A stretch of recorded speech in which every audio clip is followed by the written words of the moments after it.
আসসালামু আলাইকুম আরহামতুল্লাহি ওবারাকাতু। দূরে কিংবা কাছের সকল ভাই ও বন্ধুদেরকে আন্তরিক শুভেচ্ছা এবং অভিনন্দন।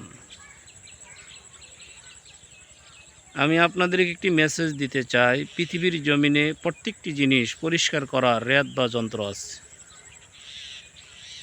এই মানব নামের কালকে পরিষ্কার করার রেয়াত বা যন্ত্র কি? আজকে লোহাতে যখন জং পড়ে রেত দিয়ে ঘষা দেওয়ার সাথে সাথে লোহা পরিষ্কার হয়ে যায়। কাপড়ে জামার ভিতরে যখন ময়লা লাগে কিছু বেসিন পাউডার বা বিভিন্ন জাতের পাউডার দিয়ে, wheel powder, Rin, first wash দিয়ে যখন ভিজিয়ে রেখে ঘষা দেয় সাথে সাথে সেই ময়লাগুলো পরিষ্কার হয়ে যায়। এই জন্য আল্লাহ রাব্বুল আলামিনের বন্ধু রাহমাতুল্লিল আলামিন হাদিসের ভিতরে ইরশাদ করেন, ক্বালা রাসূলুল্লাহি সাল্লাল্লাহু আলাইহি ওয়াসাল্লাম, বিকুল্লি শাইইন সিকালা সিকালাতুল কুলুব লিযিকরিল্লাহ, আও কামা ক্বালা আলাইহিস সালাতু ওয়াসসালাম।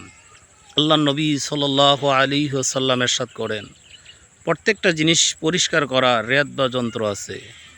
এই মানব নামের কাল্ব, যেই কাল্বের ভিতরে আমার আল্লাহ সুবহানাহু তাআলা বাস করে, যেই কাল্বের ভিতরে আল্লাহ তাআলার ঘর, আল্লাহ রাসূল সাল্লাল্লাহু আলাইহি ওয়াসাল্লাম বলেন, কুলুবুল মুমিনিন আরশিল্লাহ, মুমিনের কাল্ব হলো আল্লাহ তাআলার বসস্থানের জায়গা, আল্লাহ তাআলার আরশ। আজকে আমরা মুমিন বলে দাবি করি, আমরা মুমিনের খাতায় আমরা নাম লেখাইছি। এই জন্য আল্লাহ রাব্বুল আলামিনের বন্ধু ঘোষণা করেন, প্রত্যেকটা মানুষের হৃদয়কে পরিষ্কার করার, কাল্বকে পরিষ্কার করার যন্ত্র, রেয়াত বা যন্ত্র হলো আল্লাহ নামের জিকির। তাই আল্লাহ রাসূল সাল্লাল্লাহু আলাইহি ওয়াসাল্লাম হাদিসের ভিতরে ইরশাদ করেন, বান্দা যখন জিকির করতে করতে জিহ্বাকে তরুতাজা রাখবে, হাশরের ময়দানে আল্লাহ রাসূল সাল্লাল্লাহু আলাইহি ওয়াসাল্লাম বলেন ওই বান্দাটি হাসতে হাসতে জান্নাতের ভিতরে চলে যাবে।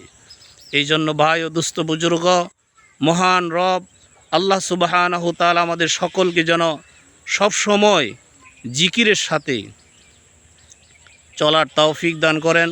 সব সময় যেন আমরা আল্লাহ তাআলার জিকির নিয়ে, আল্লাহ তাআলার স্মরণ নিয়ে ধ্যানমগ্নে থাকি। আমাদের জবানে, হৃদয়ের ভিতরে যেন আল্লাহ আল্লাহ শব্দ ধ্বনি হতে থাকে। সুবহানাল্লাহ, আলহামদুলিল্লাহ, লা ইলাহা ইল্লাল্লাহ, আস্তাগফিরুল্লাহ। আমরা সব সময় আমরা মহান রবের জিকিরের ভিতরে নিয়ত থাকব। আল্লাহ সুবহানাহু তাআলা আমাদের সকলকে জিকিরের মাধ্যমে বান্দার কাল্বকে পরিষ্কার করার জন্য তৌফিক দান করুন। সকলে বলেন আমিন। ওমা আলাইনা ইল্লাল বালাগ।